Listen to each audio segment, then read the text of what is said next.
नमस्कार, स्वागत है आपका इंडिया न्यूज बिजनेस पर। आइए नजर डालते हैं आज की टॉप खबरों की ओर।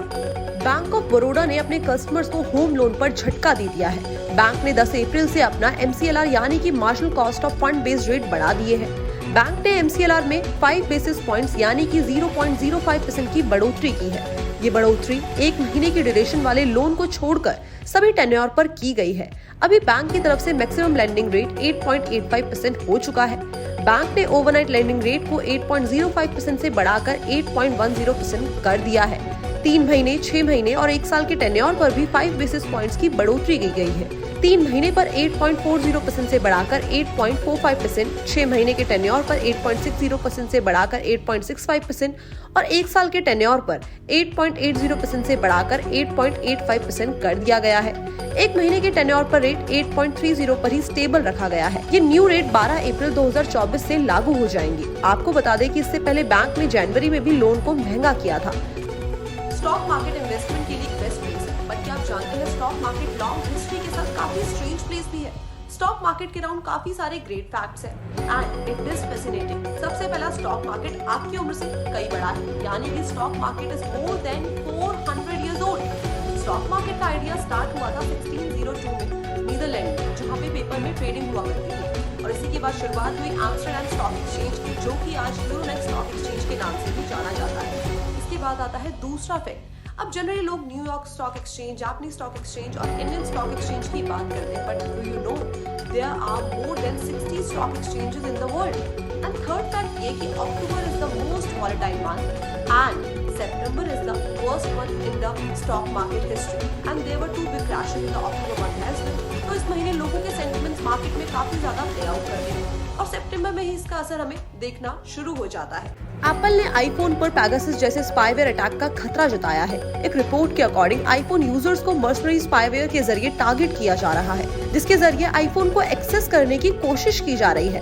एप्पल ने भारत सहित उन 91 देशों में अपने यूजर्स को वार्निंग मेल भेजा है जो मर्सनरी स्पाईवेयर अटैक से संभावित शिकार हो सकते हैं।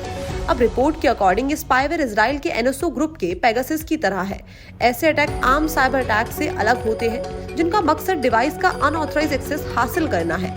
पिछले साल अक्टूबर में एप्पल ने भारत सहित कई देशों में स्टेट स्पॉन्सर्ड अटैक का नोटिफिकेशन भेजा था। भारत में वो थ्रेट नोटिफिकेशन TMC नेता महुआ मोइत्रा, कांग्रेस नेता शशि थरूर समेत विपक्षी दलों के कई लीडर्स और जर्नलिस्ट को भी भेजा गया था। रेलवे में लोको पायलट और असिस्टेंट लोको पायलट की टोटल 1,27,644 पोजीशन है, जिनमें से 18,766 पोजीशन 1 मार्च को खाली थी। RTI में रेलवे बोर्ड ने बताया है कि असिस्टेंट लोको पायलट के मुकाबले लोको पायलट के ज्यादा पोजीशन वैकेंट है। प्रोवाइडेड नंबर्स के अकॉर्डिंग लोको पायलट के 70,093 पोजीशन है, जिनमें से 14,429 खाली है, जबकि असिस्टेंट लोको पायलट के 57,551 पोजीशन है, जिनमें से 4,337 खाली है। अब रेलवे बोर्ड ने मध्य प्रदेश के चंद्रशेखर गौड़ की अर्जी पर ही जानकारी दी है। All India railway men's federation के महासचिव शिव गोपाल मिश्रा ने कहा है कि इससे लोको पायलट पर काम का दबाव और तनाव बढ़ रहा है, जो सुरक्षित ट्रेन परिचालन के हित में नहीं है। पश्चिम रेलवे के अहमदाबाद डिवीजन द्वारा मई 2023 में तैयार एक आधिकारिक नोट में कहा गया था कि लोको पायलट की कमी के कारण अप्रैल 2023 में 23.5% लोको पायलट ने मैक्सिमम 12 घंटे से ज्यादा का काम किया है। Today we are going to talk about which book you shouldn't read ever. 3 books कभी भूल के भी मत पढ़ना, क्योंकि ये तीनों बुक कर्स्ड बुक है। सबसे पहली the orphan story by Martin day. इस बुक को 17th सेंचुरी में पब्लिश होना था, लेकिन इसकी स्क्रिप्ट करीबन 400 साल तक नहीं मिली। कहा जाता है कि इस बुक को कुछ पावर्स ने छपने नहीं दिया।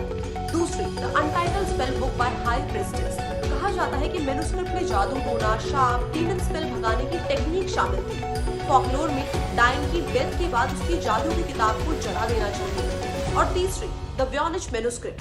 ये स्क्रिप्ट 16th सेंचुरी में अननोन राइटिंग सिस्टम से लिखी गई थी, लेकिन जब कार्बन डेटिंग चेक की गई तो ये किताब और भी पुरानी निकली। इस मैन्युस्क्रिप्ट में अननोन प्लांट्स और एनिमल्स की अजीब सी ड्राइंग्स बनी हुई हैं, जिनका अभी तक कोई भी रिकॉर्ड नहीं है।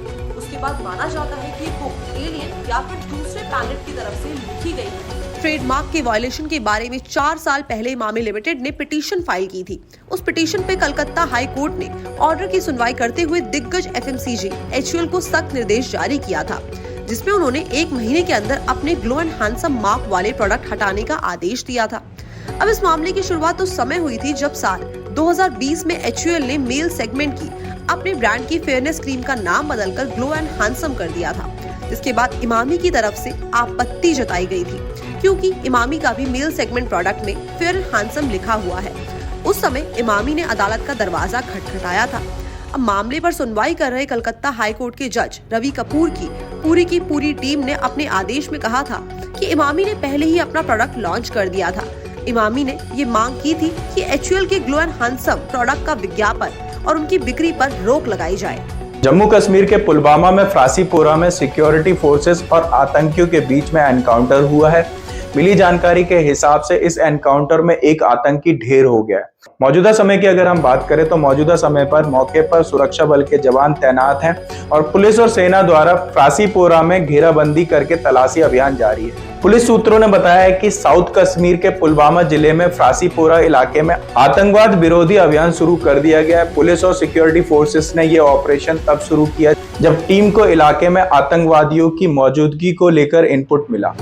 इलाके के एंट्री और एग्जिट रूट को बंद कर दिया गया। CRPC के जवानों को जगह जगह पर तैनात देखा जा सकता है। मैदान अजय देवगन स्टारर पिक्चर ने आज पहले ही दिन अपने 90% उछाल के साथ 27 लाख की कमाई करी है। 1992 सईद अब्दुल रहीम जो कि एक फुटबॉल कोच थे, बताया जाता है कि यह काफ़ी डेडिकेटेड कोच थे और अपने प्लेयर्स से टैलेंट से ज़्यादा फोकस पर ध्यान देने के लिए कहा करते थे। और पिक्चर में आपको कुछ शॉट्स भी देखने को मिलेंगे जैसे कि वाइड, एरियल और क्लोजअप, और जो कि सीन को बहुत ज़्यादा इंटेंस बनाते हैं। लास्ट के कुछ 20-30 मिनट आप काफ़ी ज़्यादा एंजॉय करेंगे और यह पिक्चर आज के दिन की सबसे बेहतरीन पिक्चरों में से एक है, तो आप इसे ज़रूर देखिएगा अपने नज़दीकी थिएटरों में। धन्यवाद।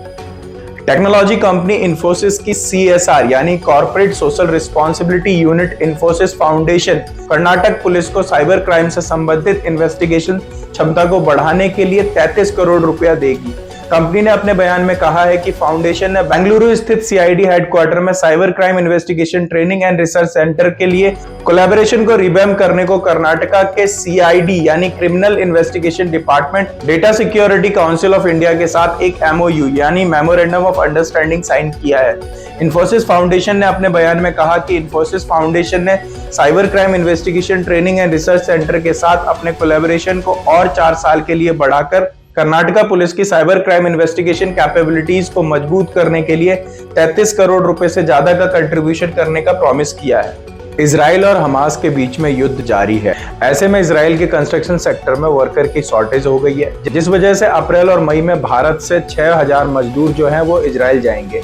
इजराइल की सरकार ने बुधवार को देर रात एक बयान जारी करके जानकारी दी कि Israeli prime minister office, minister of finance और minister of construction and housing द्वारा चार्टर उड़ानों पर सब्सिडी देने के लिए जॉइंट डिसीजन के बाद वर्कर्स को एयर शटल से इजराइल लाने के फैसले पर मुहर लग गई है।